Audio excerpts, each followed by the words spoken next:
Assalamualaikum warahmatullahi wabarakatuh. Jangan katakan agamamu, biarlah kami melihat agamamu dalam perbuatanmu. Ini berkaitan dengan PPN dan pidato Prabowo yang mengatakan pro untuk rakyat. Di mana kedaulatan itu adalah milik rakyat. Kedaulatan itu adalah kedaulatan rakyat. Kita berkuasa seizin rakyat. Kita menjalankan kekuasaan harus untuk kepentingan rakyat. Kita harus selalu ingat, setiap pemimpin dalam setiap tingkatan harus selalu ingat, pekerjaan kita harus untuk rakyat.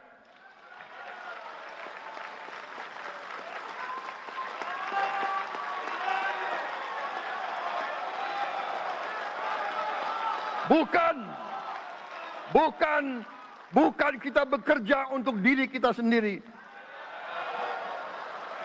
Bukan kita bekerja untuk kerabat kita. Bukan kita bekerja untuk pemimpin-pemimpin kita. pidatonya luar biasa, pro rakyat. Tapi yang dilakukannya sekarang, yang diundangkannya sekarang, sungguh jauh berbeda, panggang dari api. Di saat sebenarnya masih banyak opsi lain untuk menambah pendapatan, menambah income negara itu. Bukan dengan cara menzolimi rakyat dengan menaikkan PPN. Tragedi ini hampir sama dengan periode pertama Jokowi. Belum sebulan Jokowi bersama Yusuf Kala menjabat menjadi presiden dan wakil presiden, BBM sudah dinaikkan. Hampir 30%, dari 6.500 menjadi 8.500. Yang terkena juga masyarakat kecil. Dan ini berulang lagi di zaman Prabowo. Dengan berdalih melaksanakan Undang-Undang tahun 2021, di mana harmonisasi peraturan perpajakan katanya yang dibuat oleh rezim yang lama, mengatakan bahwa tahun 2025 PPN wajib 12%. Tapi pertanyaannya, kalau itu menzolimi rakyat, apakah peraturan yang dibuat oleh rezim yang lama, DPR yang lama, apakah harus dilakukan? Tidak kan? Bahkan rezim yang lama kabar-kabarnya dulu kan menginginkan 3 periode, kan tidak kita laksanakan. Jangan berdalih seperti itu. Kalaulah pidato mengatakan pro rakyat, seharusnya undang-undang itu tidak dilaksanakan. Bahkan undang-undang itu oleh rezim sekarang seharusnya dihapuskan. Malahan PPN harus diturunkan kalau melihat pidato Pak Prabowo yang mengatakan pro untuk rakyat.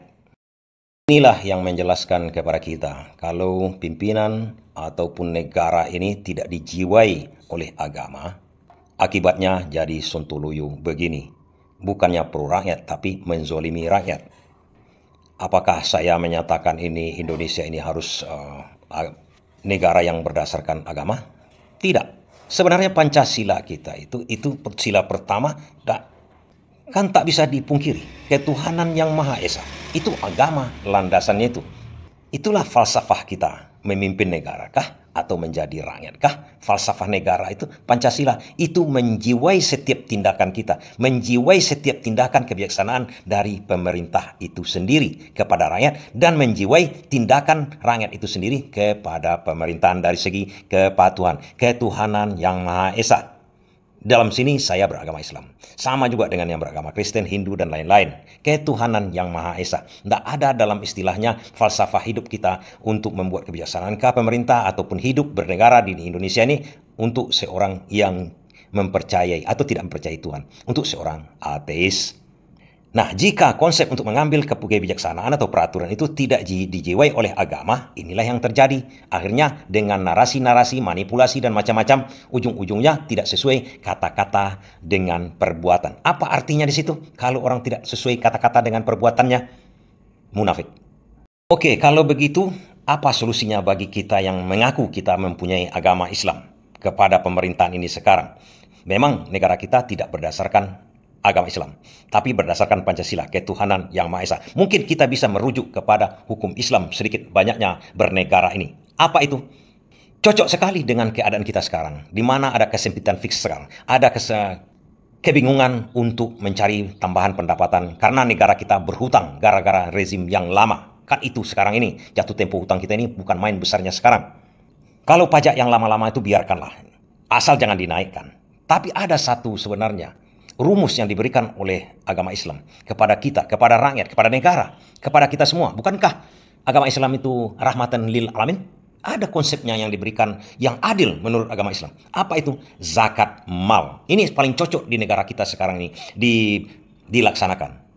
Kenapa? Saya mengambil data dari Selios. Bahwasanya kalau sempat dipungut pajak, bukan pajak, zakat mal. Kalau bagi agama lain mungkin disamakan aja presentasinya. Kalau zakat mal di Indonesia, dalam agama kita kan 2,5%. Ini kuncinya, 2,5% zakat mal sampai hartanya senisab. Artinya senisab itu setahun lah, kita sederhanakan saja. Kalau bertengger hartanya, asetnya, sampai setahun misalnya 1 miliar, 2,5% dari 1 miliar itu harus dikeluarkan. Itu zakat mal dalam agama Islam.